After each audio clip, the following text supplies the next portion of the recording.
अस्सलाम वालेकुम। KF1 FAR1 lecture 31 start करते हैं जी।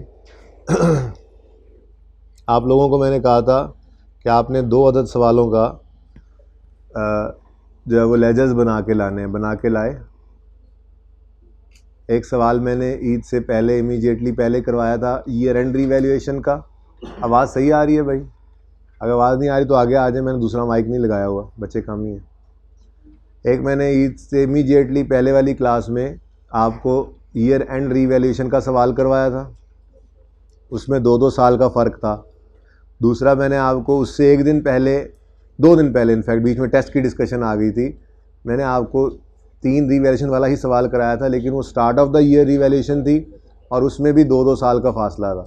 मैंने ये अर्ज़ किया था कि आप लोग लेजर्स बना लीजिएगा आमने सामने 2 सफ़ों के ऊपर इन दोनों सवालों के। कितने बच्चों ने बनाए? चलें अभी बाकी भी बना लें फिर आज, ताकि मैं कल फिर शेयर कर लूँ वो लेजर्स, ठीक है ना? लाजमी बना लीजिएगा।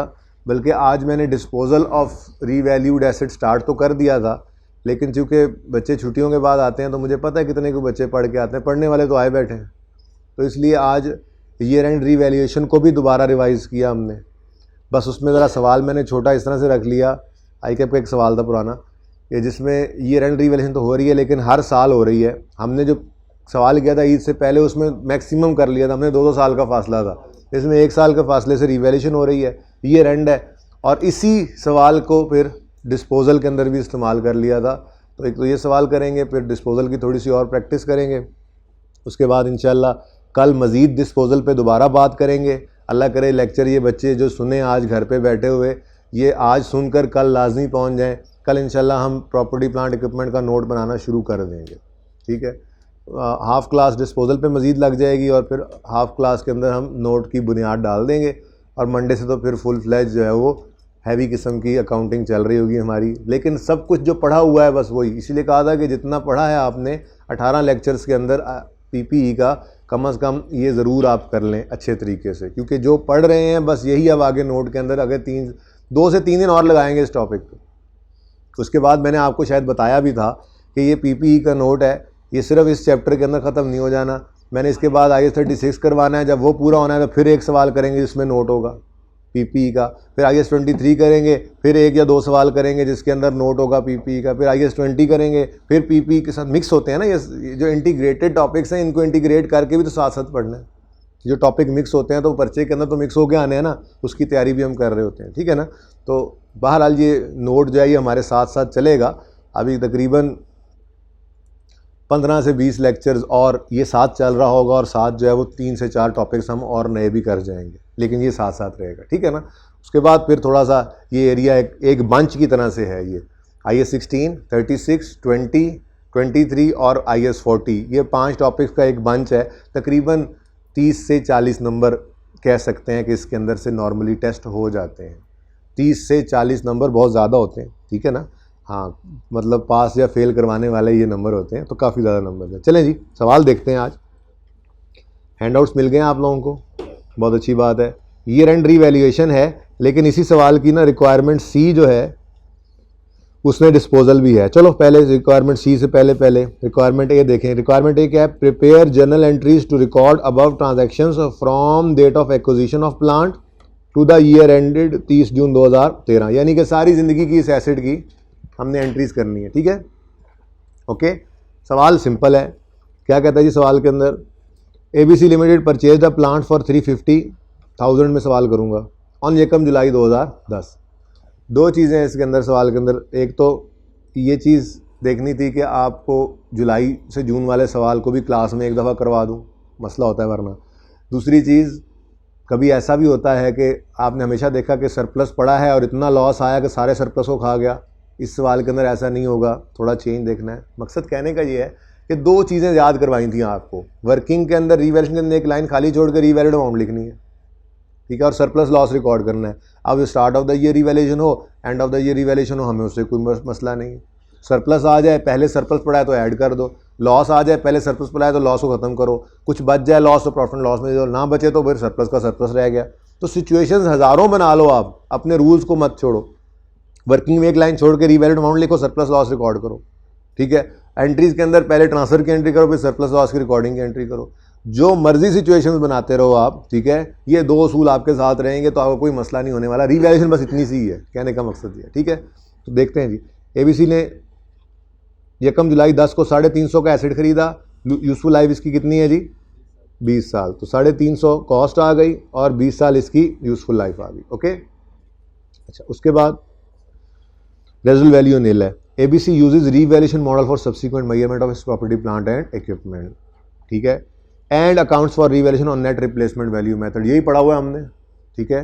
बुक्स अवेलेबल हो गई हैं? अच्छा, बुक शॉप बंद है, कोशिश करके ये बुक्स जो है वो कल तक आप ले लीजिएगा, लेक्चर नोट्स भी जो है आपको फिर उसके अंदर मिल जाया करेंगे ये वाले। फिर मैं टॉपिक के एंड पे ना आपको ये ज़रूर कर दिया करूँगा कि लेक्चर वाइज लेक्चर नोट्स बना दूंगा, लेकिन उसके अंदर ना ये बड़े बड़े लेक्चर नोट सारे सवाल बीच में आ रहे हैं, इससे ज़रा जान छूट जाएगी आपकी, और आपके पास रिटन फॉर्म में लेक्चर नोट्स अवेलेबल भी रहेंगे, बुक का पार्ट बन जाएंगे ना तो सफ़े घूमेंगे नहीं। टॉपिक के एंड पे फिर ज़रा कम सफ़ों के ऊपर मैं लिख दूंगा लेक्चर 1 जो था इस टॉपिक का, उसमें हमने पेज नंबर फलां के ऊपर फलां सवाल किया, पेज नंबर फलां पे फलां, लेक्चर नोट्स वाले सवाल भी वहीं पे होंगे, पास पेपर भी वहीं पे होंगे, तो आपको वो एक बाद में एक एंड पे टॉपिक एंड पे एक ग्लॉसरी सी मिल जाएगी, लेकिन यूज़ बुक कर लेंगे तो उससे ज़रा फ़ायदा हो जाएगा आपको, ठीक है ना। ओके, अच्छा, नेट रिप्लेसमेंट वैल्यू मेथड वही जो हम कर रहे हैं। Detail of revaluation performed by independent firm of valuers are as follows. 30 June 11, 12 और 13 पर रीवैल्यूएशन हो रही है, रीवैल्यूड अमाउंट्स हमें गिवन है। रिक्वायरमेंट पहले जर्नल एंट्रीज करनी है, बी रिक्वायरमेंट है एसेट और एक्यूमुलेशन अकाउंट बनाइए, बना लेंगे एंड पे। और तीसरी रिक्वायरमेंट है अज्यूम प्लांट वॉज सोल्ड, अब रीवैल्यूड एसेट बिक रहा है जाकर चौथे साल के पहले दिन, तो पहले 3 साल को एंड तो कर लें, ठीक है। तो शुरू करते हैं सवाल को, ठीक है, मिलके शुरू करते हैं, साथ साथ आप लोग भी करते जाएं क्योंकि ये रिवीजन ही है आपकी, ठीक है, और फिर साथ ही हम इसको डिस्पोज भी करना सीख लेंगे, ठीक है।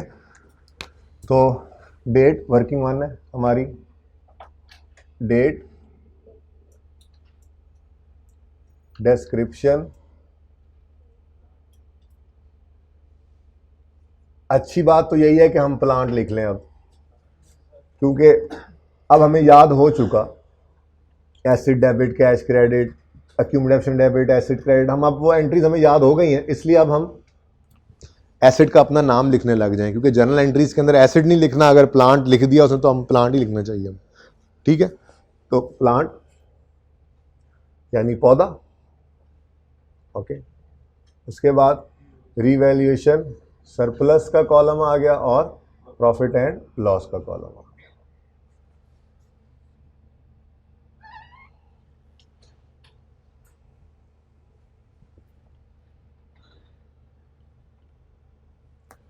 चल, उसके बाद आगे हम जर्नल एंट्रीज कर लेंगे और फिर लेजर्स मैंने बना लिए हुए हैं, वो फिर आप बनाएंगे तो फिर वहाँ से आप देख लेंगे, ठीक है जी। तो पहले हम डिस्पोजल को भूल कर यूँ समझते हैं कि ईद से पहले वाली क्लास की रिवीजन कर रहे हैं हम, क्योंकि ईद से पहले वाली क्लास भाई कोई जमाइयाँ ले रहा है, सफ़र करके आया होता है, कोई मोबाइल पे लगा होता है ईद के बाद, है ना, तो थोड़ा सा ज़रा रिवीजन कर लें। पहले 30 जून 13 तक पहुँचेंगे, वही ईयर एंड रीवैल्यूएशन जो आखिरी दिन करवाई थी, अगर आपको याद हो तो, याद है कितने बच्चों को याद है? ये याद है कि रीवैल्यूएशन कर रहे थे, ये याद है IAS 16 पढ़ रहे थे, FR 1 की क्लास होती थी, याद है कुछ? चलो शुक्र है, कुछ ना कुछ याद है। चले जी, किस दिन खरीदा हमने एसिड? 1 जुलाई 2010 पर। कितनी कॉस्ट थी इसकी? 350। अब एसिड की लाइफ है 20 साल, ठीक है, और ईयर एंड 30 जून होगा, तो 1 जुलाई 10 को जो साल शुरू हुआ ये ख़त्म होगा 30 जून 10 पे 11। डेप्रीसिएशन लेंगे हम 350 को डिवाइड करेंगे 20 साल से और हमारी डेप्रीसिएशन आ जाएगी 18।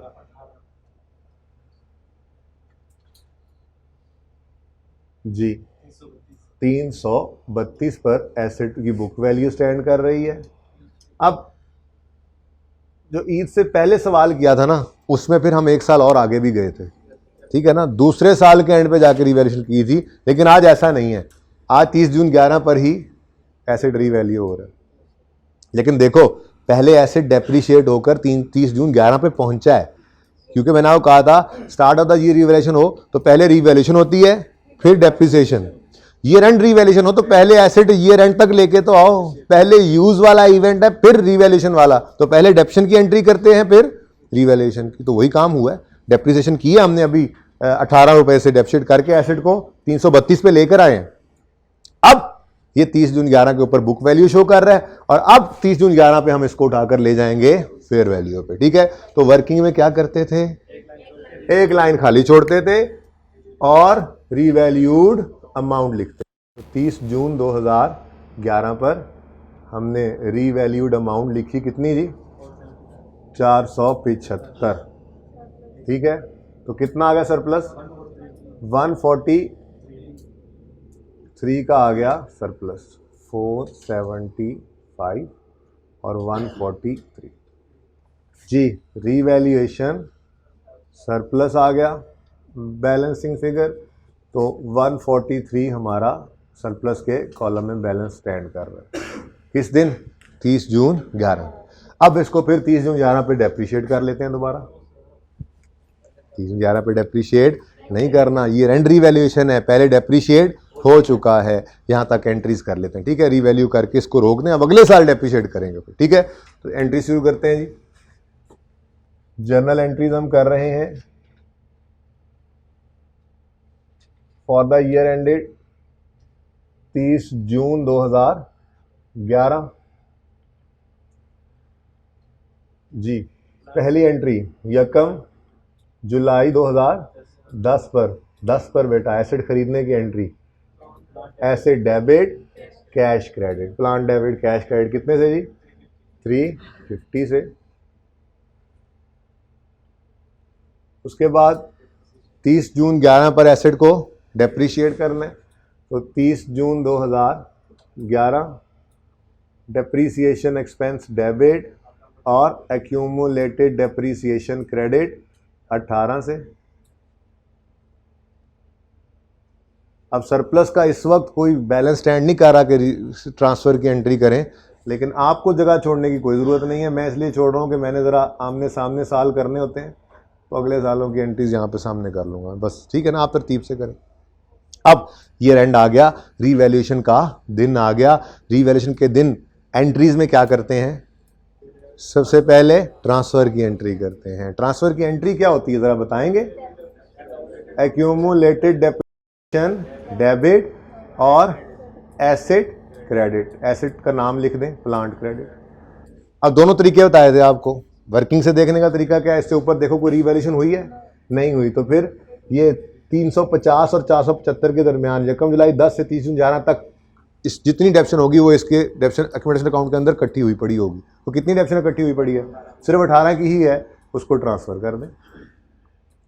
ये मुश्किल तरीका है। आसान तरीका क्या है, ये एक्यूमुलेशन क्रेडिट हुआ था, कोई नहीं डेबिट हुआ, तो उसके बाद तो फिर इसको ट्रांसफ़र करने, यही अकाउंट के अंदर बैलेंस पड़ा होता है, इसको ट्रांसफ़र कर दिया हमने। लेकिन इसलिए मैं वर्किंग से आपको सिखाता हूँ कि हो सकता है एसेट की के तीसरे चौथे साल में मैं खड़ा कर दे, उस दिन हमें ट्रांसफ़र की एंट्री करनी पड़े, तो हमें वर्किंग तो करनी है लाजमी, हमें वर्किंग से देखना आना चाहिए कि एक्यूमुलेशन का बैलेंस कितना पड़ा हुआ। ठीक है ना, चले। हाँ भाई, हो गया ट्रांसफ़र, तो फिर सरप्लस है या लॉस है, सरप्लस है, तो सरप्लस की एंट्री करते हैं 30 जून 2011 पर। बोले asset debit revaluation surplus credit कितने से, 140।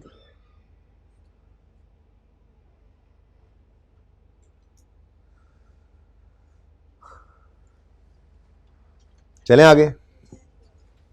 पहला साल हो गया एंड, कुछ रिवीजन हुई, कुछ याद आया, कुछ याद माजी अजाब तो नहीं है यहाँ पे, नहीं है अजाब यहाँ पे, तो हाफजा नहीं छीने बस अल्लाह। ईद से पहले पढ़ा, ईद के बाद याद ना रहा, ये भी कोई बात है। अच्छा जी, अब 2012 वाला साल शुरू हुआ, टैक्स पढ़ा हुआ आपने, यकम जुलाई 10 को जो साल शुरू हो गया 30 जून 11 पे ख़त्म हो, उसे 11 वाला साल कह देते होते हैं। ठीक है ना, ऐसे ही 11 में जो साल शुरू हो गया 30 जून 12 पे ख़त्म होगा, उसे 12 वाला साल कह सकते हैं ना। तो ये 11 वाला साल था जी। अब 12 वाले साल पे आए और सवाल को देखते हैं। ओ 12 वाले साल में साल के एंड पे एसेट रीवैल्यू हो रहा है, तो चलो पहले रीवैल्यू कर लेते हैं, फिर डेप्रिशिएट कर लेंगे। पहले इवेंट हो रहा है यूज़ का, एसेट पूरा साल पहले इस्तेमाल होगा, फिर साल के एंड में रीवैल्यू होगा, तो पहले डेप्रिसिएशन की एंट्री करेंगे। ठीक है, तो 30 जून 2012 आया और हमने एसेट को करना है डेप्रीशिएट, और 350 को डेप्रिशिएट करेंगे नहीं, 475 को 20 पे डेप्रिशिएट करेंगे नहीं। अच्छा, किस दिन खड़े होकर रिमेनिंग लाइफ निकालनी है? आखिरी रीवैल्यूएशन के दिन। अगर कंफ्यूज होते हो ना, देखो 30 जून 12 को देखोगे ना कंफ्यूज हो गए, ये डेट पहले लिखा ही ना करो डेप्रिसिएशन के सामने। अब ये डेप्रिसिएशन के सामने डेट है ही नहीं, तो डेट ही पहले कौन सी पड़ी हुई है? 30 जून 11, इस दिन खड़े होकर रिमेनिंग लाइफ निकालो, कंफ्यूजन नहीं होगा। डेप्रिसिएशन के सामने डेट लिखो ही मत, ऐसे 30 जून 12 से परेशान हो जाओ, डेट लिखो ही मत। और वैसे लिख भी दो तो मैंने पक्का याद करवा दिया हो आपको कि हमने रिमेनिंग लाइफ किस दिन खड़े होकर निकालनी है? लेटेस्ट रिवैल्यूएशन के दिन, लास्ट रिवैल्यूएशन के दिन। अब 30 जून 12 लास्ट रिवैल्यूएशन नहीं है, लास्ट रिवैल्यूएशन कब हुई थी? 30 जून 11 पे। तो लिखी भी हुई हो डेट तब भी आप परेशान नहीं होते, आपने पक्का याद किया हुआ है जी। तो 30 जून 11 पे खड़े होकर रिमेनिंग लाइफ निकालनी है, तो 1 जुलाई 10 से 30 जून 11 तक एसेट कितनी जिंदगी गुजार चुका? 1 साल। टोटल लाइफ कितनी थी? सवाल खामोश हो या सवाल वो वाली लाइन लिख दे जो ईद से पहले समझा के भेजी थी कि एसिड की लाइफ में कोई चेंज नहीं आया। एसिड की लाइफ में कोई चेंज नहीं आएगा मतलब क्या है? जो 20 साल थी वो 20 साल ही है। ठीक है, हाँ रिमेनिंग लाइफ हमें निकालनी पड़ेगी अगर रिवैल्यूएशन हुई है तो। याद आ रही हैं बातें? कुछ हाफजा वापस आ रहा है, याददाश्त वापस आ रही है थोड़ी थोड़ी? चले ठीक है, ऐसे कर रहा है एक भाई बैठ के, हाँ थोड़ी थोड़ी आ रही वापस। ठीक है, तो 30 जून 11 पे खड़े होकर रिमेनिंग लाइफ निकली 19 साल, तो 19 से डिवाइड कर दिया। और अगली बात जो एसेट के साथ करते हैं वही सरप्लस के साथ भी हम करते हैं, तो 143 को भी डिवाइड कर दिया 19 से। ठीक है जी, अब बेशक डेट लिख दो 30 जून 2012। तो फिर 30 जून 2012 पर हमारी बुक वैल्यू आ जाएगी, वो तो 25 की डेप्रिसिएशन आई तो ये बन गया 7, नहीं बनता 8 आ रहा है, कोई बात नहीं, राउंड करते रहो, खैर है 8 कर दो, नो इशू नो इशू। आप कहोगे जी बराबर नहीं हो रहा, या राउंडिंग का डिफरेंस है ना, वरना लिख लो 7.5 फिर एग्जैक्ट आ जाएगा, कोई मसला नहीं। ठीक है ना, 8 खैर कोई बात जी। Book value 450 135। ठीक है जी, ठहर जाओ भाई, सामने नहीं आ रही, लाइन ही ना लगी मेरे पास। 450 और 135, अब ठीक जी। अब रीवैल्यू हो रहा है ऐसे। ठीक है, वैसे तो यहां तक एंट्री कर सकते थे, लेकिन पूरे साल की एंट्रीज एक ही बार कर लेंगे। अब 30 जून 12 पे एसेट रीवैल्यू होकर 390 पे चला गया, तो वर्किंग में क्या करेंगे? एक लाइन खाली छोड़ेंगे। मैं तो डेट इसलिए लिखता हूँ, मेरे पास लाइन नहीं ना होती, तो 30 जून 12 पे एक लाइन खाली छोड़कर आपने रीवैल्यूड अमाउंट लिख दी। कितनी है जी? 390। तो 450 से एसेट 390 पे आ गया, तो कम हो गया कितना लॉस? 60 का आ गया हमें लॉस। अब देखें ये भी पहली बार होने लगा आज, तो revaluation and of the year की हमने रिवीजन भी करनी थी, लेकिन ऐसे भी देखना था। ये पहली बार हुआ आपके सवालों में, ना किसी क्लास वर्क में हुआ था ना होमवर्क में हुआ था। क्या लॉस आया 60 का, लेकिन सरप्लस इतना ज़्यादा है कि उसने लॉस को कुछ समझा ही नहीं। लॉस ने खाने की कोशिश की उसको, लेकिन कुछ भी नहीं बचा कि प्रॉफिट एंड लॉस में कुछ जाए। सरप्लस ज़्यादा था, लॉस कम था, तो सरप्लस ही बच गया। आज तक क्या होता था? लॉस ज़्यादा आता था, सरप्लस को खा देता था, और बाकी जो बचता था वो प्रॉफिट एंड लॉस में चला जाता था। आज लॉस थोड़ा आया, सरप्लस को खा ही नहीं सका, तो बाकी सरप्लस बच गया। कितना? 75। ये बात समझ आई है? चलो अब इसको 30 जून पे डेप्रिशिएट कर लेते हैं। डेप्रिशिएट करके यहां तक पहुंचे हैं, बस रीवैल्यू कर लो, अगले साल डेप्रिशिएट करेंगे। समझ आ रही है? कुछ हाफजा वापस आ रहा है, याददाश्त थोड़ी सी जी।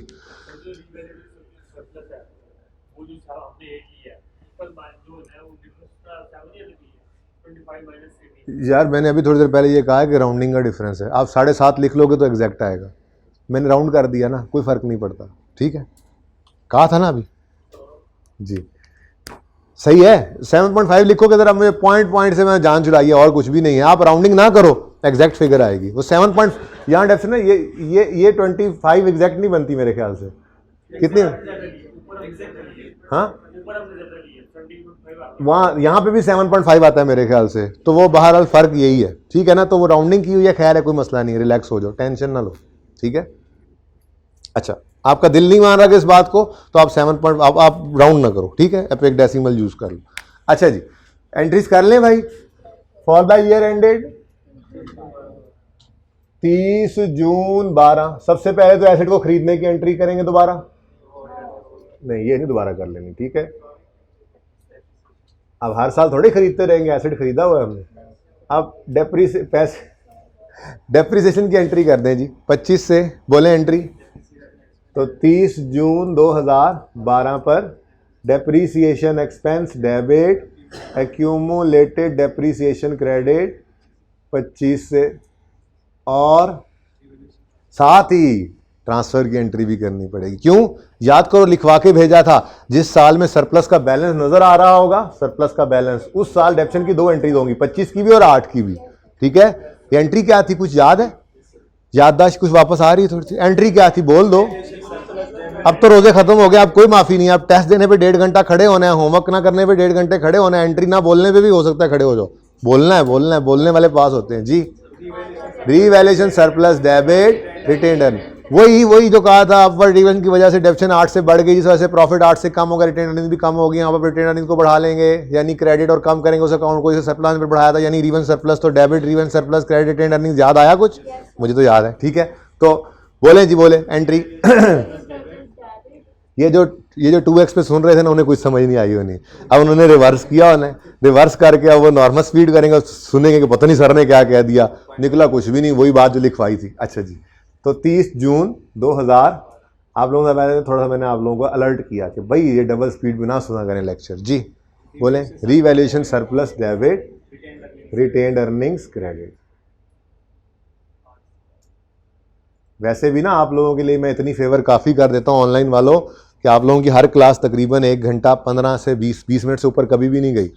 हालांकि मेरी यही क्लास सुबह वाली 1.5 घंटे की होती है, लेकिन उसके अंदर से चीज़ें जो हैं वो बेहतर तरीके से जब हो जाती हैं, तो फिर उसके बाद ये दूसरी क्लास की रिकॉर्डिंग आपको देता हूँ, वो 5 से 10 मिनट आपकी रिकॉर्डिंग में सेव होते हैं, डाउनलोडिंग में सेव होते हैं, और चीज़ें रिफाइंड फॉर्म में आपको मिल रही होती हैं। बस इतनी फेवर काफ़ी होती है। नॉर्मल स्पीड पे सुना करो, वरना अपने नुकसान के जिम्मेदार खुद होगे, इंतजामिया जिम्मेदार ना होगी।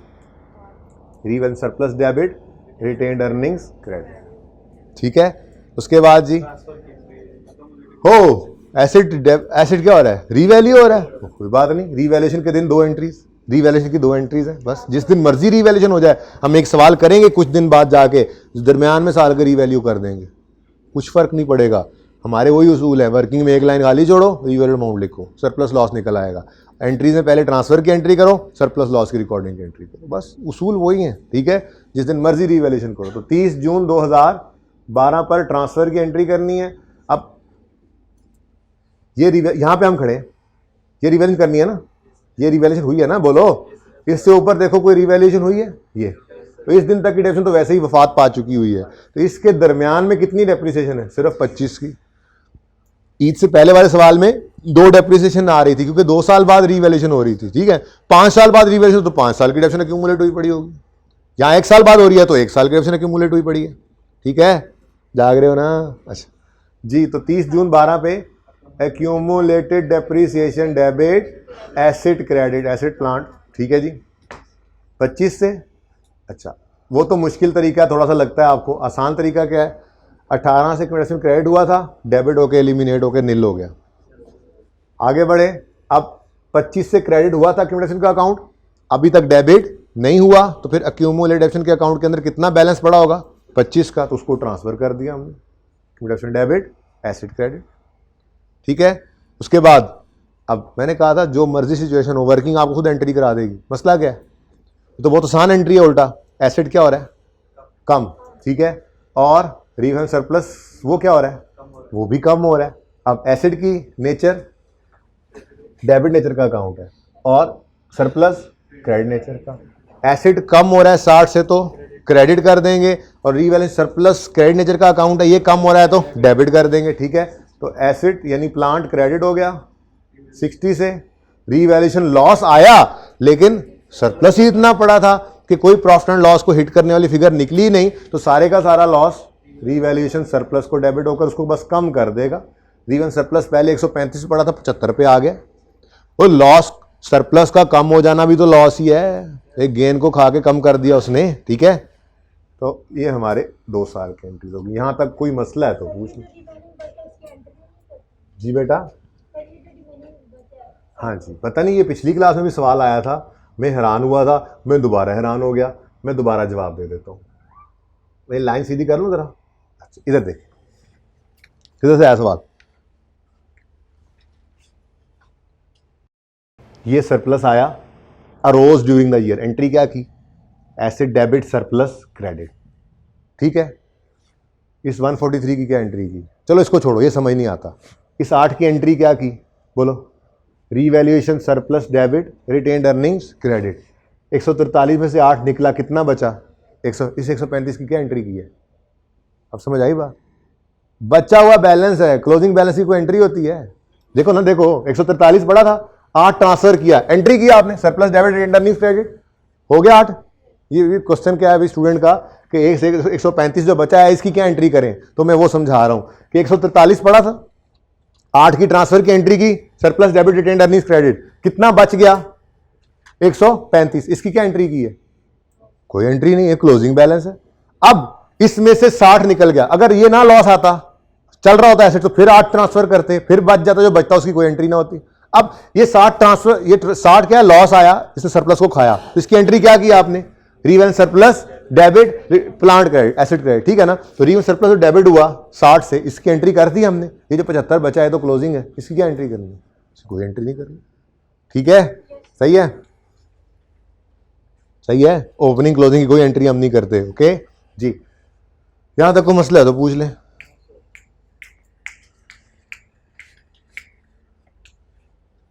ईद की छुट्टियों की कारगुजारी बाद में क्लास के सुना लीजिएगा एक दूसरे को, फिलहाल पढ़ लें, ठीक है ना, सब बच्चे बच्चियां जी। यहां तक कोई मसला है तो बताएं, चल सकते हैं आगे, देख लो। फिर तीसरा साल और मार्कर है लाल, 30 जून 13 शेयर बन गया जी।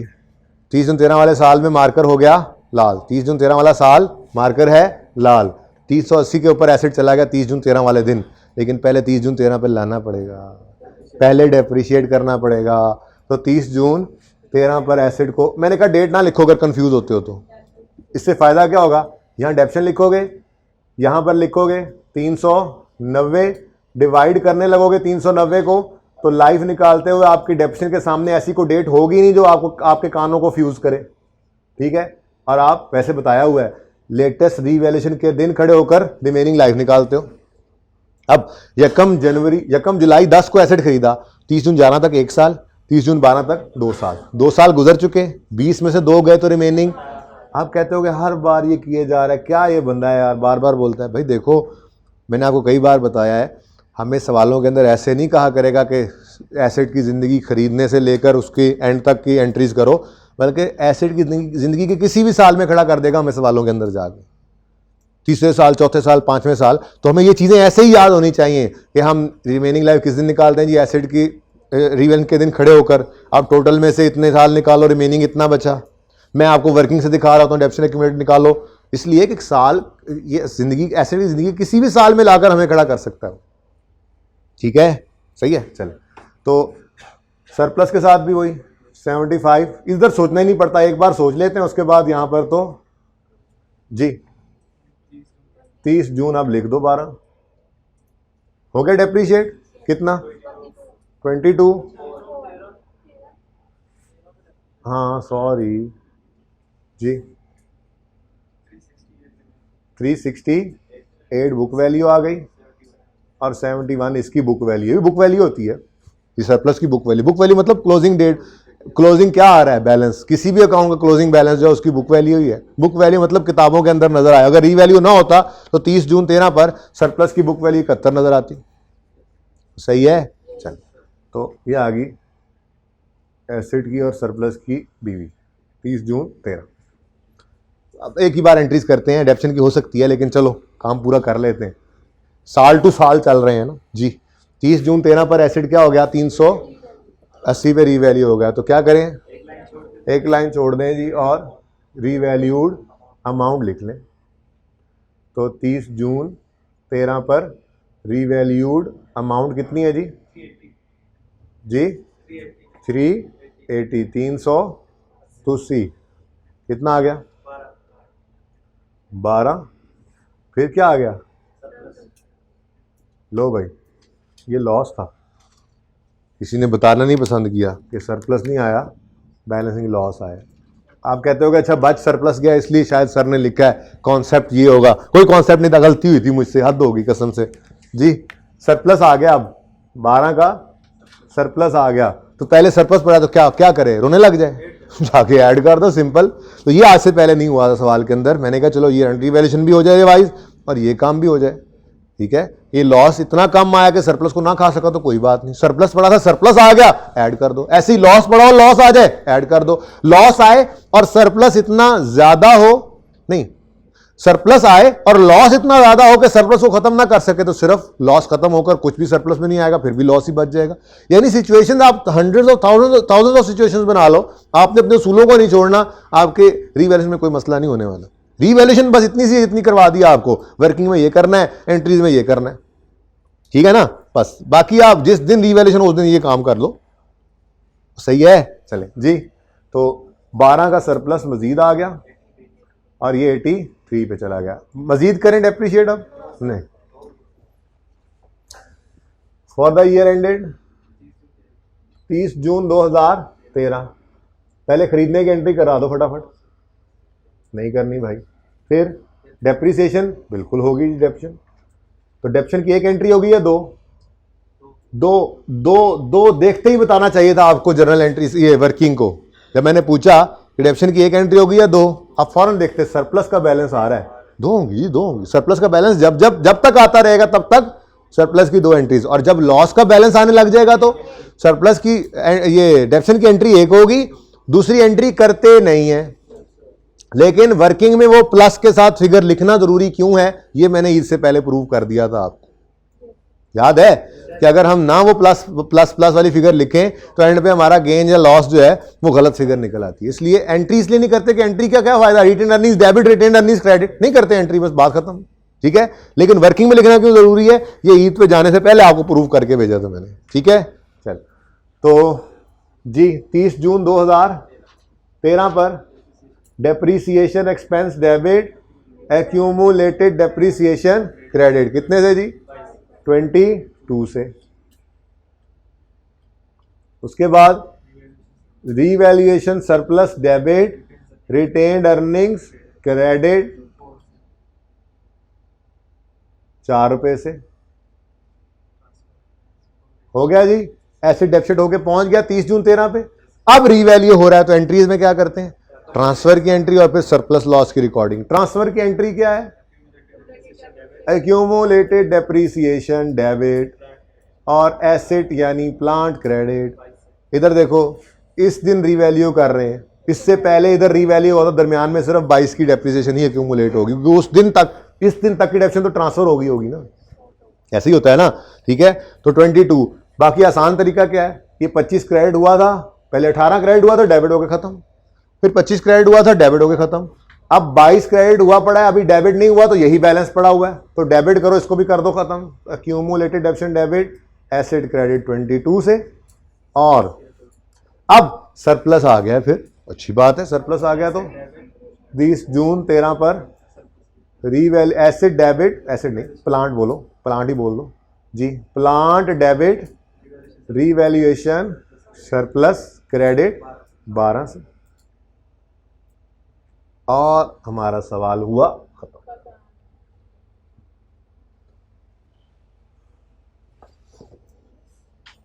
बस इतना सवाल था, ये रिवैल्यूएशन है। स्टार्ट ऑफ द ईयर की तो बहुत प्रैक्टिस की थी ना, मैंने कहा ये ना कहें सर ने and of the year revaluation गोली करा दी, गोली क्या करा दी, है ही कुछ नहीं। बहरहाल एक सवाल और हो गया, यहां तक कोई मसला नहीं है। चले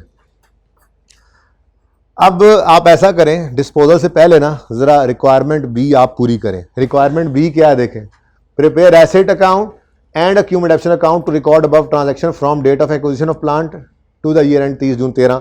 यानी सारी जिंदगी के इसके अकाउंट्स बनाने हैं और साथ में ना आपने रीवैल्यूएशन सरप्लस का अकाउंट भी बनाना है। 3 अकाउंट्स बनाने हैं, आपके पास हैं सिर्फ 3 मिनट। एंट्रीज हुई पड़ी हैं, शक्लें क्यों बना रहे हैं, देख रहे हैं, जल्दी करें।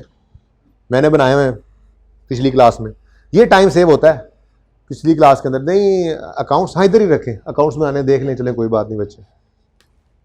मैंने पिछली क्लास के अंदर अकाउंट्स बनाए, आप क्लास के अंदर वो अकाउंट्स बने हुए हैं, तो ये 2 से 3 मिनट सेव हो गए, आप बनाएंगे मैं शो कर दूंगा। तो ऑनलाइन वाले बच्चों बस इतना ही डिस्काउंट होता है आपके पास, जो टाइम में मैं ऑलरेडी कर देता हूँ कि आपकी तकरीबन 1 घंटा 25 से 30 मिनट की क्लास को 1 घंटा 15 से 20 मिनट पे ले आता हूँ। मत डबल स्पीड किया करें, नॉर्मल स्पीड पे सुना करें प्लीज़। मैं दिल कर रहा है ऑप्शन ही ख़त्म करवा दिया जाए किसी तरह से, ये ऑप्शन चले ही ना, फास्ट फॉरवर्ड वाला।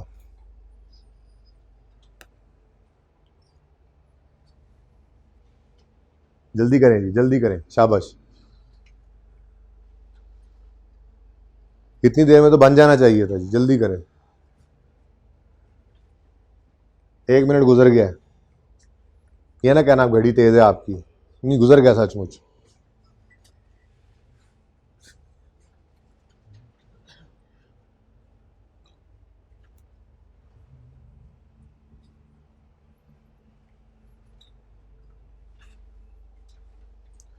शाबाश शाबाश।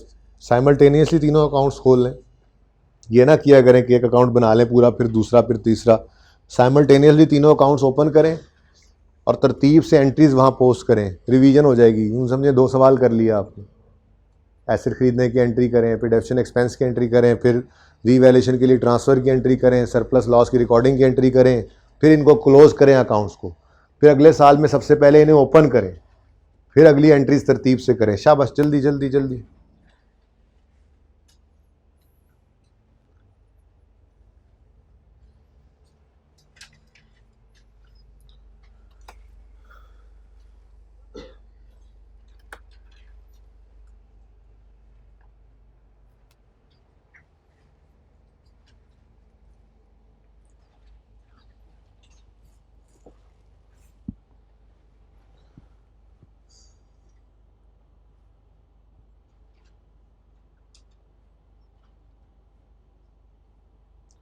घर पे जो आपने अकाउंट्स बनाए थे दोनों सवालों के, क्या कंक्लूजन ड्रॉ किया था आपने? कोई कंक्लूजन ड्रॉ किया था? 5-6 बच्चे बना के आए लेजर्स, एक छोटा सा कंक्लूजन ड्रॉ करना था उसमें कि अगर start of the year revaluation हो तो क्यूमुलेटेड डिडक्शन का बैलेंस मौजूद होता है।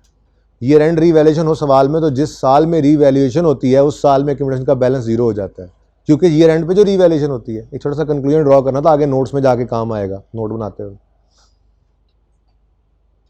कल मैं हर बच्चे का चेक करूंगा दोनों सवालों के लेजर, ईद से 1 दिन पहले वाला, वो जो मैंने होमवर्क भी दे के भेजा था, अगर भी ज़रा दिखाएं ना बच्चों को, मैं बता दूं। ऑनलाइन वाले बच्चों का भी चेक करूंगा होमवर्क में, अल्लाह तो देख रहे हैं ना जी। मैं ये अर्ज़ कर रहा था, बैटरी चेंज करने के लिए पॉज करना पड़ा, कि जो कल आने वाले बच्चे हैं वो सुन लें, वो ये दोनों सवालों के लेजर्स बना कर आएंगे। मैं कल ये होमवर्क चेक करूँगा, फिर खुश होने की ज़रूरत नहीं है जो कल छुट्टी करने का इरादा किए बैठे हैं। ये होमवर्क मंडे को दोबारा चेक होगा, ठीक है? यानी हर बच्चे ने ये 2 लेजर्स अपने नोटबुक्स पे आमने सामने सफ़ों के ऊपर दोनों सवालों के बनाकर लाने हैं, वरना खैर नहीं।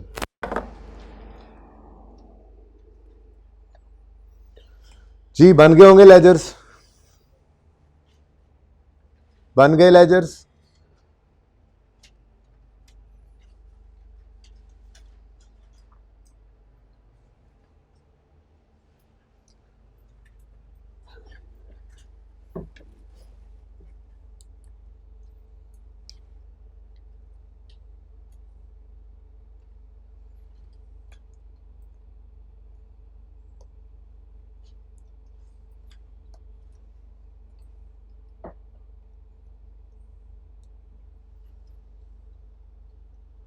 जी ले आए जरा, वैसे आप पहले क्यों ले आए? मैंने तो अभी आपको कहा नहीं था, नहीं खुद से नहीं लाना आपने। जी बच्चों, एसिड खरीदा हमने कितने का था जी? 3,50,000 का। अब अगर पुरानी बातें ही होती, बस कर दें, अब थोड़ा सा देख लें, अब पे तस्वीर खींच लेना। अब पुरानी बातें ही होती, यानी एसिड रीवैल्यू ना होना होता तो एसिड अकाउंट एसिड की कॉस्ट शो करता, याद है? ऐसे ही है ना? ठीक है, एक मिनट, छोटा सा काम और भी कर लें।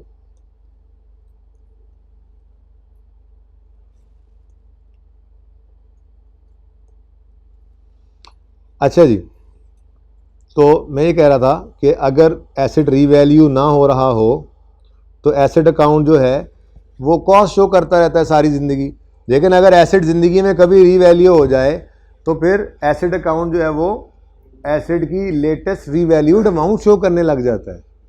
ज़िंदगी का पहला सवाल याद करें जो आपको रीवैल्यूएशन का करवाया था, उसमें यह था कि पहले साल में एसेट रीवैल्यू नहीं हुआ था, दूसरे साल में जाके रीवैल्यू हुआ था। अगर आप अपना रीवैल्यूएशन का वो पहला सवाल ओपन करेंगे ना, अभी करना है अभी कर लें, घर जाके ओपन करना है घर जाके देख लीजिएगा, तो वो जो एसेट अकाउंट आपने पहला बनाया था उसमें पहले साल में क्लोजिंग बैलेंस एसेट की कॉस्ट नज़र आ रही थी, फिर अगले साल के पहले दिन एसेट रीवैल्यू हो गया था पहले सवाल में, ठीक है। तो एसेट अकाउंट जो है वो रीवैल्यूड अमाउंट शो कर रहा था क्लोजिंग दूसरे साल के ऊपर। यानी एसेट अकाउंट अगर रीवैल्यू हो जाए तो एसेट अकाउंट के अंदर एसेट की कॉस्ट की बजाय लेटेस्ट रीवैल्यूड अमाउंट पड़ी होती है। इसलिए मैंने आज ऊपर लिख दिया एसेट अकाउंट के साथ, ये कॉस्ट भी हो सकती है, ये फेयर वैल्यू भी हो सकती है। अब आज इत्तेफाक ऐसा हुआ कि पहले ही साल के आखिरी दिन रीवैल्यू हो गया एसेट, तो इस एसेट अकाउंट ने कॉस्ट शो कर ही नहीं सका, बल्कि साल के पहले ही दिन किस पे चला गया, रीवैल्यूड अमाउंट पे। लेकिन ये गौर करें, एसेट अकाउंट 30 जून 11 पे 475 की रीवैल्यूड अमाउंट शो कर रहा है, फेयर वैल्यू 30 जून 11 वाली ये, ठीक है। फिर 30 जून 12 पे जाते हैं तो 390 शो कर रहा है, ये दूसरे साल के एंड पे रीवैल्यूड अमाउंट है। 30 जून 13 पे जाते हैं तो ये 380 शो कर रहा है, ये यानी कि अगर एसेट रीवैल्यू हो जाए तो asset account latest revalued amount show करता है। यहाँ तक को मसला चलो। अच्छा जी, ये अकाउंट्स जी बनाए थे मैंने आपके लिए, तो इनकी अगर पिक्चर लेना चाहें तो ले लें। वैसे उम्मीद है बच्चे बना चुके होंगे। नज़र आ रहा है एंड तक कि नहीं नज़र आ रहा? ये लाइट कहाँ से ऑफ होगी? ऊपर वाली है, एक बार ऑफ करें ना ताकि बच्चे तस्वीर बना लें। सही नहीं आ रही मुझे लगता है, तस्वीर ब्लू बीच में यूज़ हुआ है ना। अच्छा रहने दो फिर जी, ये वाली बंद कर दूं, बेहतर हो जाता है।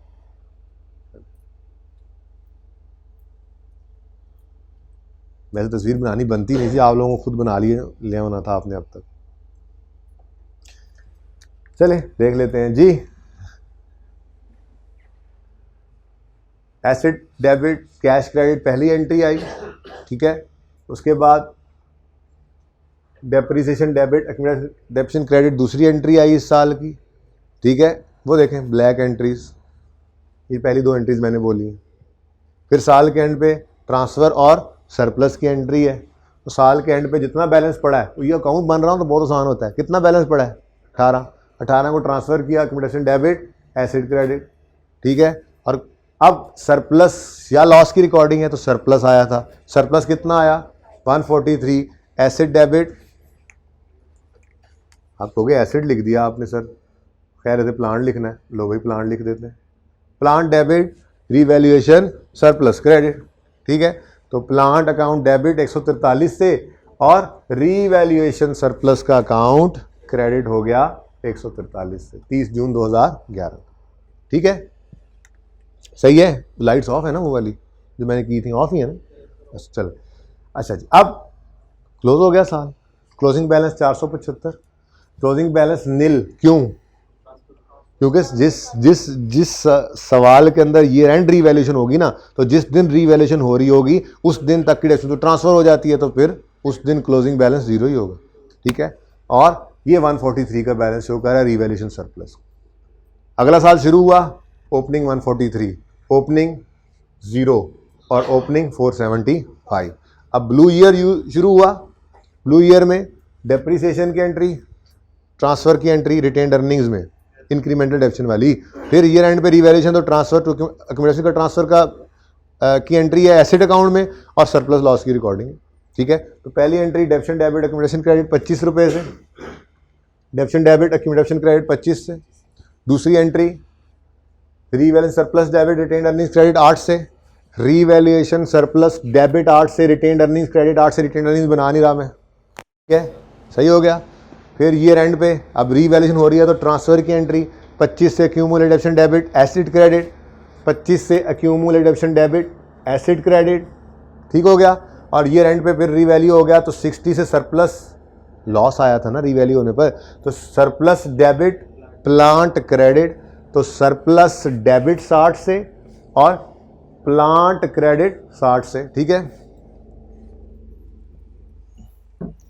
यहां पे मैं बस वो लिख दूं एसेट की बजाय प्लांट, मैंने नहीं लिखा था पिछली क्लास में, बहरहाल यहाँ पे क्या आ गया जी, प्लांट, ठीक है ना। वैसे फ़र्क तो कोई नहीं पड़ता, आपको पता ही है।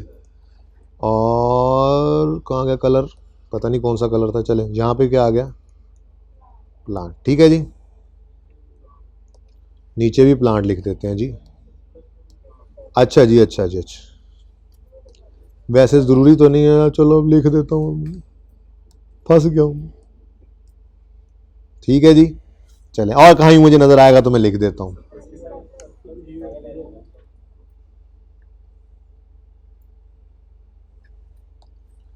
प्लांट प्लांट प्लांट, दिन रात करें हम प्लांट, अच्छा जी सॉरी,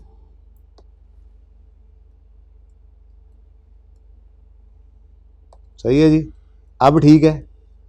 चले, अच्छा कहाँ थे हम, ब्लू ईयर में थे, ब्लू ईयर में थे। तो ये रीवैल्यूएशन सरप्लस डेबिट और प्लांट क्रेडिट, यहाँ पे मैंने सरप्लस ही लिख दिया, हालांकि आया क्या था, रीवैल्यूएशन लॉस। कोई मसला नहीं है, छोटी छोटी बातों से परेशान होते हैं ना जो आप, ठीक है, ये छोटी छोटी बातों से आपके नंबर नहीं कटते, आपके नंबर इतने सस्ते हैं कि हर बात पे ऐसे कटते हैं। देखें ना, एसेट क्रेडिट, इसके अगेंस्ट डेबिट क्या हुआ है, रीवैल्यूएशन सरप्लस का अकाउंट। अब रीवैल्यूएशन सरप्लस डेबिट होता क्यों है, लॉस आने की वजह से होता है, तो ये लॉस ही है लिखने की। अच्छा किसी ने यहाँ पे रीवैल्यूएशन लॉस लिख दिया, वो भी सही है, पर ये ना हो कि रीवैल्यूएशन लॉस को नवा अकाउंट ओपन किया हुआ हो। हाँ, डेबिट इसी अकाउंट को करना है, फिर यहाँ पे रीवैल्यूएशन सरप्लस लिखो, रीवैल्यूएशन लॉस लिखो, कोई मसला नहीं है, ठीक है। बस डेबिट इधर 60 होना चाहिए, क्रेडिट इधर 60 होना चाहिए, ठीक है, सही है, क्लियर है ये बात। चले, ओके जी, साल खत्म, आखिरी एंट्री थी ना। उसके बाद क्लोजिंग 390 लेटेस्ट रीवैल्यूड अमाउंट, ये चेक भी होता है। एसेट अकाउंट क्लोजिंग बैलेंस वो वाली रीवैल्यूड अमाउंट शो करता है जो अभी लेटेस्ट रीवैल्यूएशन हुई होती है। ये चेक होता है कि हमारा सवाल सही हुआ हुआ, ठीक है ना। तो 390 चेक कर लें आप, सवाल के अंदर देखें, दूसरे साल की एंड वाली रीवैल्यूड अमाउंट ही है 390, और चूंकि ये एंड रीवैल्यूएशन है इसलिए एक्यूमुलेशन का बैलेंस जीरो आ रहा है जी। जिन बच्चों ने घर पे लेजर बना लिए थे उन दोनों सवालों के, उन्होंने ईद से पहले जो इमीडिएटली पहले वाले दिन, हफ्ते वाले दिन सवाल करवाया था, उसके अंदर उन्होंने देखा होगा 2-2 साल बाद था ना, वो ज्यादा अच्छा सवाल था कि जिस साल रीवैल्यूएशन होती थी उस साल क्लोजिंग बैलेंस जीरो आ जाता था एक्यूमुलेशन का। क्यों, जितनी डेप्शन पड़ी होती थी ट्रांसफर हो जाती, ठीक है ना। चले, अच्छा अब रेड ईयर शुरू होता है, डेप्रीसिएशन की एंट्री है 22 रुपये, सरप्लस की एंट्री है 4 रुपये। इधर देखें, डेप्रीसिएशन डेबिट एक्यूमुलेशन क्रेडिट 22 रुपये, revaluation surplus debit retained earnings credit 4 रुपये, ठीक हो गया। फिर ट्रांसफर की एंट्री है 22 से और सरप्लस की एंट्री है 12 से। तो ट्रांसफर की एंट्री एक्यूमुलेटेड डेप्रीसिएशन डेबिट कितने गया, सॉरी एक्यूमुलेशन डेबिट और एसेट क्रेडिट 22 से हो गया। उसके बाद रीवैल्यूएशन सरप्लस क्रेडिट हो रहा है और प्लांट क्या हो रहा है, डेबिट। देखो प्लांट डेबिट 12 से, रीवैल्यूएशन सरप्लस क्रेडिट 12 से, यहाँ प्लांट वहाँ रीवैल्यूएशन सरप्लस आ गया, ठीक है। तो मैंने तो तीनों में ही रीवैल्यूएशन सरप्लस लिख दिया है, मसला कोई नहीं था ना, ठीक है। इससे छोटी छोटी बातों से परेशान ना हो गए, ओके। चल, अच्छा जी, closing balance latest revalued amount show कर रहा है, लेटेस्ट कितनी है क्लोजिंग डेट पे 0, और ये कितने पे आ गए 83 पे। अगर आप चेक करें ना तो आपकी वर्किंग और लेजर्स भी मैच कर रहे हैं। वर्किंग क्या बता रही है, एसेट 380 पे पड़ा हुआ है, आप एसेट अकाउंट को देखें तो 380 पे पड़ा, वर्किंग क्या बता रही है, सरप्लस 83 पे पड़ा हुआ है, 83 पे पड़ा हुआ है। अच्छा, अगर start of the year revaluation हो तो चूंकि इस साल की डेप्रिसिएशन आ रही होती है और डेप्शन अकाउंट के अंदर एक्यूमुलेशन का बैलेंस भी कुछ पड़ा होता है, तो ऐसी सूरत में वर्किंग के अंदर एसेट को अगर वर्किंग से मैच करना हो ना तो एसेट और एक्यूमुलेशन को नेट करके जो बुक वैल्यू आएगी ना वर्किंग से वो मैच करेगा, क्योंकि वर्किंग बुक वैल्यू पे पड़ी होती है, थोड़ा सा फर्क है। ईयर एंड रिवैल्यूएशन में तो आपका एसेट अकाउंट डायरेक्ट मैच कर गया ना वर्किंग से, लेकिन अगर आपके क्यों मैच करके एक्यूमुलेशन का बैलेंस जीरो आ रहा है। अगर इधर बैलेंस पड़ा हो तो वर्किंग से आपने अगर इसको मैच करना हो तो एसेट और एक्यूमुलेशन को नेट करके जो बुक वैल्यू आएगी, क्योंकि वो वर्किंग बुक वैल्यू पे है ना, वो तब मैच कर रहा होगा। लेकिन यहाँ पे आसान ही था, ईयर एंड रिवैल्यूएशन, तो यहाँ तक को मसला, यहाँ तक कोई मसला नहीं है। चलो अब जनाबे वाला क्या हुआ, ये हो गया एसेट डिस्पोज। अगर आप अगली लाइन पढ़े ना तो अगली लाइन क्या कहता है जी, ये पढ़ें, रिक्वायरमेंट सी है बेसिकली। रिक्वायरमेंट सी है, assume plant was sold for 350 on यकम जुलाई 2013। ठीक है, journal entry to record disposal कह रहा है, कर दें। अच्छा, अब 30 जून 13 से अगला ही दिन है यकम जुलाई 13, समझो उसी दिन हो गया। ठीक है, लेकिन मैं चलो यहाँ पे खरीदने की एंट्री कोई नहीं होनी थी, ये साल तो है, चलो मैं लिख देता हूँ फॉर द ईयर एंडेड 30 जून 14 है, ये मैंने माना, लेकिन इसमें पहले ही दिन ये एसिड क्या हो गया, खरीदने की एंट्री तो वैसे नहीं होनी थी। जब पहले ही दिन डिस्पोज हो गया तो इस्तेमाल की एंट्री भी नहीं हुई, रीवैल्यू वगैरह भी कोई नहीं हुआ, तो फिर करना क्या है, सिर्फ डिस्पोजल, 1 मिनट का काम जी।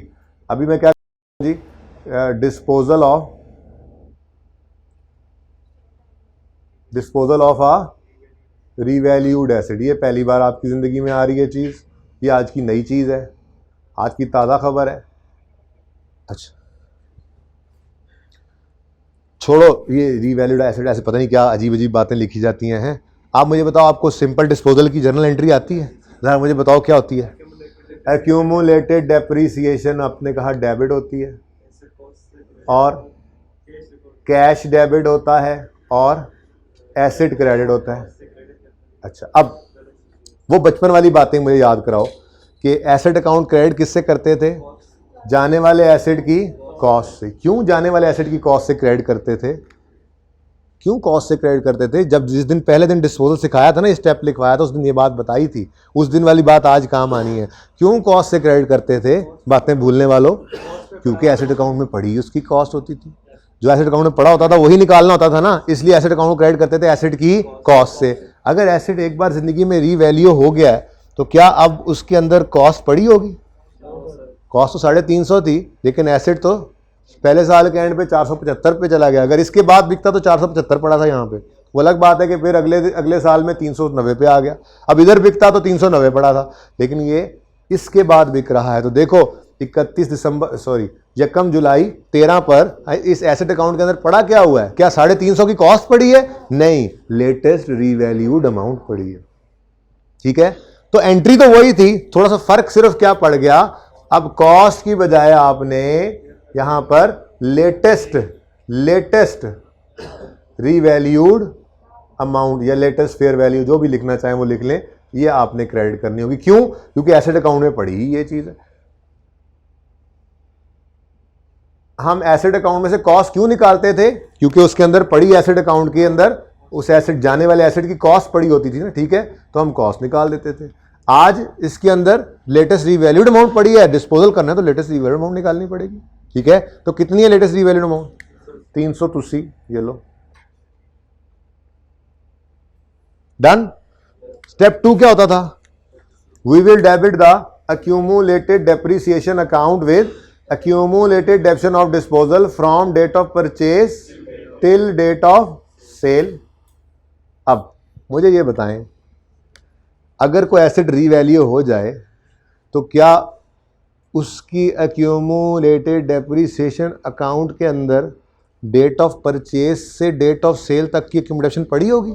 नहीं, ये तो जिस दिन एसेट रीवैल्यू होता है उस दिन तक की डेप्शन तो वैसे ही ट्रांसफर हो जाती है।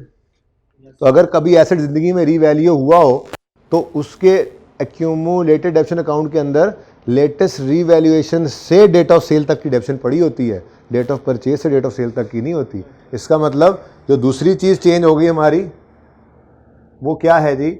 वो ये है कि एक्यूमुलेटेड डेप्शन अकाउंट का जो बैलेंस है वो डेट ऑफ परचेज से डेट ऑफ सेल तक का नहीं होगा, बल्कि डेट ऑफ लेटेस्ट रीवैल्यूएशन से डेट ऑफ सेल तक का होगा।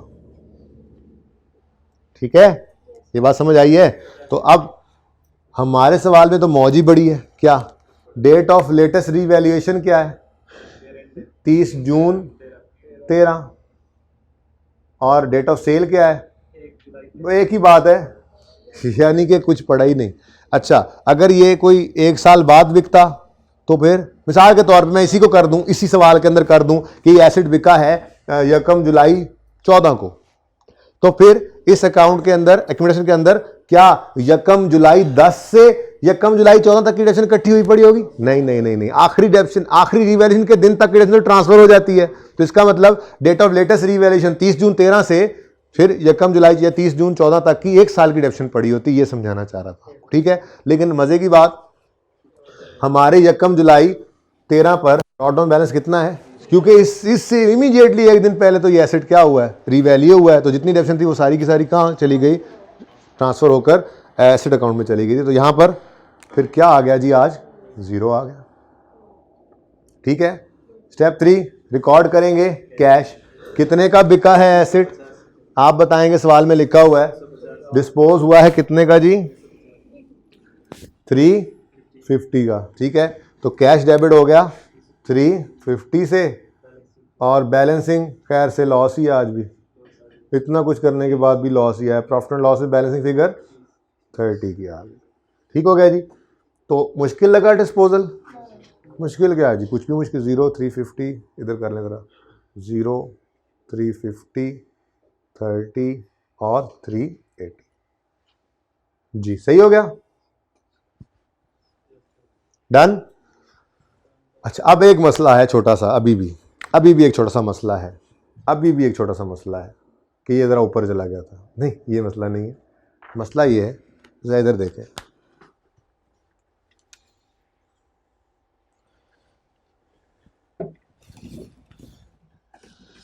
स्टेप 1 में हमने क्या किया, एसेट अकाउंट को क्रेडिट किया,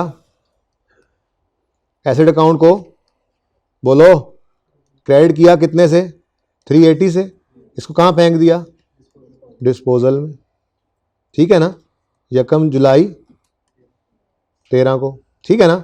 क्लोजिंग क्या आया, सही है। इसी दिन हमने स्टेप 2 में अक्यूमुलेट डेप्शन के अंदर जितना बैलेंस पड़ा था, ठीक है, इत्तेफाक से इस दफ़ा 0, वरना जितना होता वो कहाँ फेंक देते, डिस्पोजल में, तो इसका क्लोजिंग क्या हो गया, 0। अब आपको रोने की आवाज़ें आ रही, कोई फूट फूट के रो रहा है, कौन, ये कह रहा है सब 0 हो गए, मेरा क्या कसूर है, ठीक है, ये बात भी सही है, एक एसेट चला गया है, उसका सरप्लस स्टैंड कर रहा है, ये तो मुमकिन ही नहीं है। अब इसके साथ क्या करना है भाई, इसके साथ वही करना है जो आज तक करते आए हो, इसके साथ क्या करते थे आज तक, जो स्लोली करते थे, रिट्रीव एंड सरप्लस को डेबिट कम करते थे, रिटेन अर्निंग्स को क्रेडिट करते जाते थे, यानी आहिस्ता आहिस्ता इसको ट्रांसफर कर रहे होते थे आप रिटेन अर्निंग्स में।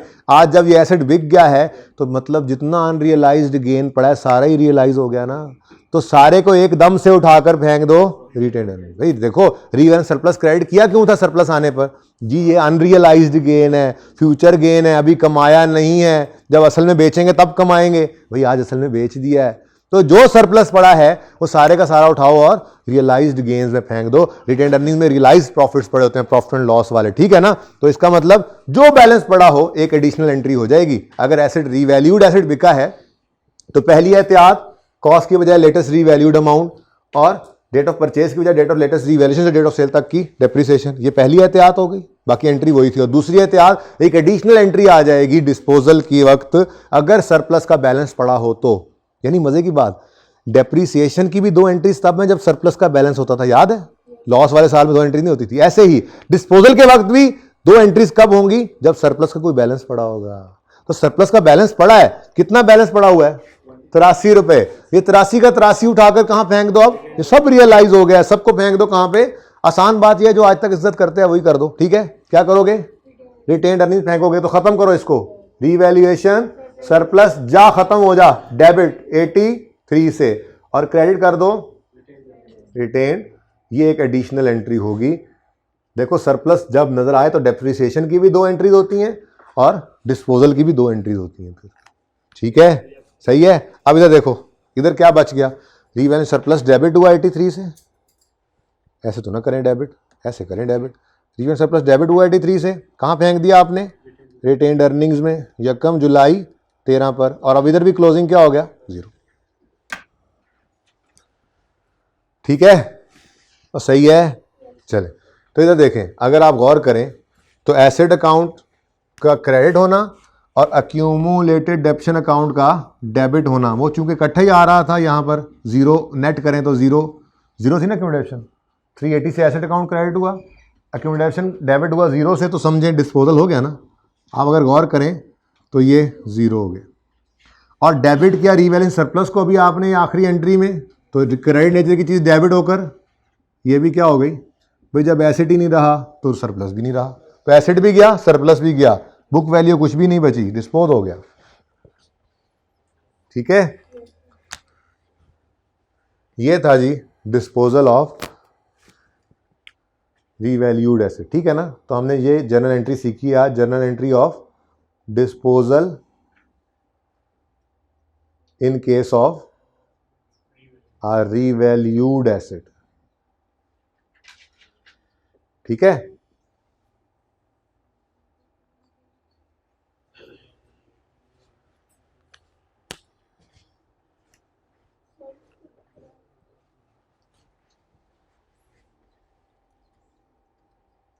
एक और काम कर लेते हैं जी।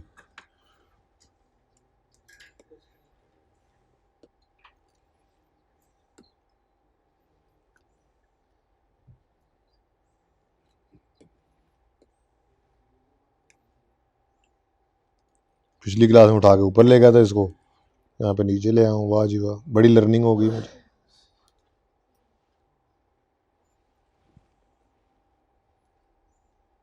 फर्क तो कोई खास नहीं पड़ा।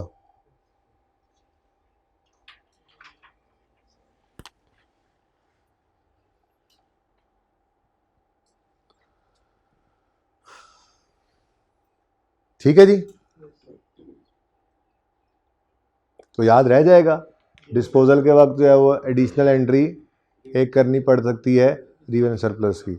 अच्छा, आप ये ना आप सोचें, ये कल प्रूफ करूंगा मैं, आप हो सकता है घर जाके सोच आती कि देखो जी एक एसेट है उस पर एक दफ़ा लॉस आ रहा है और साथ ही गेन आ रहा है, छोड़ो इस बात को, कल प्रूफ करूंगा इंशाल्लाह। ठीक है ना, असल में एक्चुअल गेन लॉस रिकॉर्ड होता है और वो नेट होकर बात वहीं की वहीं पहुंच जाती है जहाँ पे पहुंचानी होती है। लेकिन अभी फिलहाल आपने ये नहीं सोचना, आपने सिंपल डिस्पोजल की जर्नल एंट्री करनी है। उसके अंदर ख्याल रखना है कि एसेट अकाउंट को क्रेडिट करना है लेटेस्ट रीवैल्यूड अमाउंट से, और एक्यूमुलेटिव को डेबिट करना है डेट ऑफ लेटेस्ट रीवैल्यूएशन से डेट ऑफ सेल तक की डेप्रिसिएशन से। ठीक है, और गेन लॉस रिकॉर्ड कर लेना है, और जो बैलेंस सरप्लस का पड़ा उसे उठाकर रिटेन अर्निंग में फेंक देना है, बस। ठीक है, अच्छा जी, आपका जो आज का हैंड आउट है इसके अंदर ये क्वेश्चन 2 अभी मैं आपको करवाता हूँ। ठीक है, क्वेश्चन 3 आपका होमवर्क है। क्वेश्चन 4 को आपने काटना नहीं है, ये कल करवाना है मैंने। मसला ये है कि आज ओवरडोज नहीं कर रहा। यहाँ पर होता क्या है, 10 एसेट हमने खरीदे, 10 बिल्डिंग्स खरीदी, उनमें से उनको पहले डेप्रिशिएट करते रहे। सुन लें बेटा, एक मिनट सुन लें ज़रा। 10 एसेट्स खरीदे, 10 बिल्डिंग्स खरीदी एक जैसी, उनको डेप्रिशिएट कर रहे थे, उनको रीवैल्यू कर रहे थे, और फिर उनमें से 4 बिल्डिंग्स बिक गई। अब 4 बिक गई, 6 रह गई, असल तो सिचुएशन होती यही है। ठीक है ना, कैसे अकाउंटिंग करनी है ये आज नहीं सिखा रहा, अब वो बदअज़मी ना हो जाए, ये कल करेंगे। कल का हाफ लेक्चर डिस्पोजल पे है और हाफ लेक्चर पीपीई का नोट बनाना है हमने। ठीक है ना, तो ये आपने सवाल फिलहाल नहीं करना, काटना नहीं है, सिर्फ करना नहीं है। ठीक है ना, होमवर्क आपको हो जाएगा। ये अभी मैं क्वेश्चन 2 अभी करवाता हूँ, क्वेश्चन 3 आपका होमवर्क है, और होमवर्क के अंदर भी क्वेश्चन 1 होमवर्क है, 2 और 3 को फिलहाल आपने नहीं करना। कल मैं आपको एक सवाल करवाऊंगा और ये 2 होमवर्क में दूंगा, और फिर हम नोट करना सीखेंगे। ठीक है जी, तो आ जाएं जी। होमवर्क में क्वेश्चन 1 सिर्फ होमवर्क है आपका, बाकी 2 को फिलहाल पेंडिंग कर दें, कल होमवर्क होगा ये इंशाल्लाह। ठीक है, और क्लास वर्क में आपका क्वेश्चन 4 पेंडिंग है, क्वेश्चन 2 करवाता हूं और 3 आपका होमवर्क होगा। ठीक है, वैसे तो हमने डिस्पोजल ऊपर वाले सवाल के अंदर देख लिया था, लेकिन एक और सवाल इसका कर लेते हैं। ये सवाल पढ़ें जी। Mr Moin purchase a plant for 300 million on यकम जनवरी 10। Plant has an estimated useful life of 10 साल एंड नो रेजिडुअल वैल्यू। यकम जनवरी 11 रीवैल्यूएशन डेट है, फेयर वैल्यू कितने पे चली गई, 500 पे, और फिर 31 मार्च 11 को यानी रीवैल्यूएशन के बाद 3 महीने बाद एसेट क्या हो गया, डिस्पोज हो गया। इसको भी करके देख लेते हैं जी, मसला तो कोई नहीं है, सिंपल सा क्वेश्चन है जी।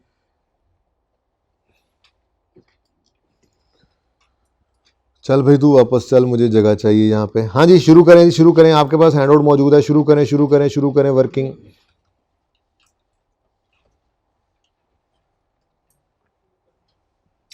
कि किस दिन खरीदा हमने एसेट, किस दिन खरीदा, जल्दी से बताएं किस दिन खरीदा। यकम जनवरी 2010 पे। कॉस्ट इसकी बता दें, ये तस्वीर खींच लीजिएगा, सिर्फ देख लें, कॉस्ट बताएं। 300।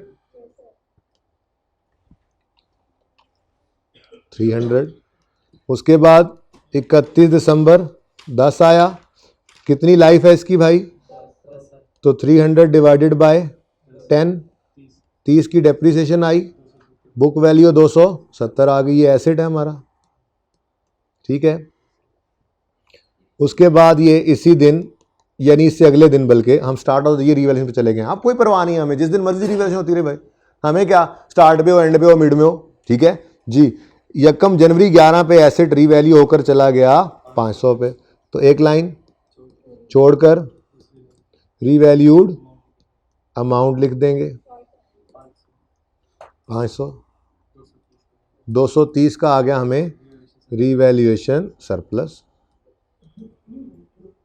230। ये क्या है जी, हमारा रीवैल्यूएशन सरप्लस है। अब ये एसेट 31 मार्च 11 को बिका है, सही है, लेकिन पहले 31 मार्च 11 पर लेके तो आओ।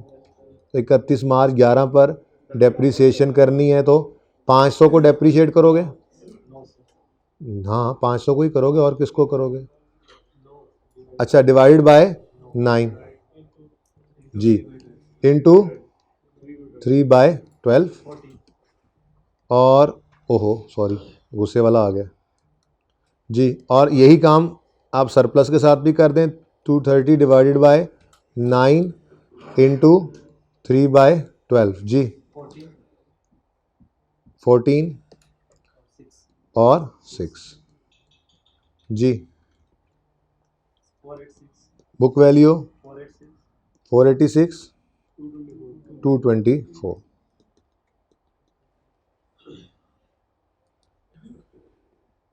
जी। अब इस एसेट को क्या करना है, हमने डिस्पोज करना है। तो भाई डिस्पोजल की मैं एंट्रीज ही कर देता हूँ। सबसे पहले यकम जनवरी 10 की entry, asset debit cash credit कितने से जी, 300 से। उसके बाद depreciation expense debit, accumulated डेप्शन credit 30 से। ये किस दिन जी, 31 दिसंबर 10, साल ख़त्म हो गया, ठीक है। अब अगले साल के पहले ही दिन एसेट रीवैल्यू हुआ, accumulated depreciation debit asset credit 30 से। उसके बाद asset debit revaluation surplus credit 230 से, यकम जनवरी 11 पर ही। अब 31 मार्च पे ये एसेट बिका, तो 31 मार्च 11 तक पहले डेप्रीशिएट करें, डेप्शन डेबिट एक्यूमुलेशन क्रेडिट 14 से, और ट्रांसफ़र की एंट्री कर दें, revalue surplus debit retained earning credit 6 से।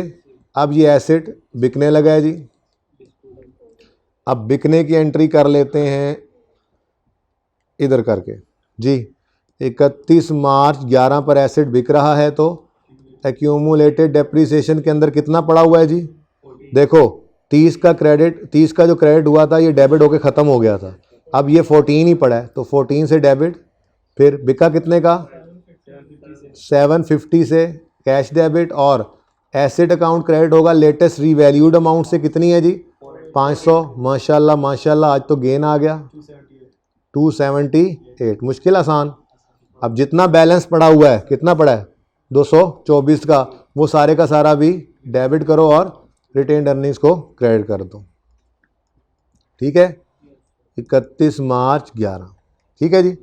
और ये डिस्पोजल इस जैसा ही सवाल है जो होमवर्क के अंदर दिया है, ठीक है जी। एक मिनट मैं आपको बोल्ड कर देता हूँ, आप इसकी पिक्चर ले लीजिएगा, ठीक है।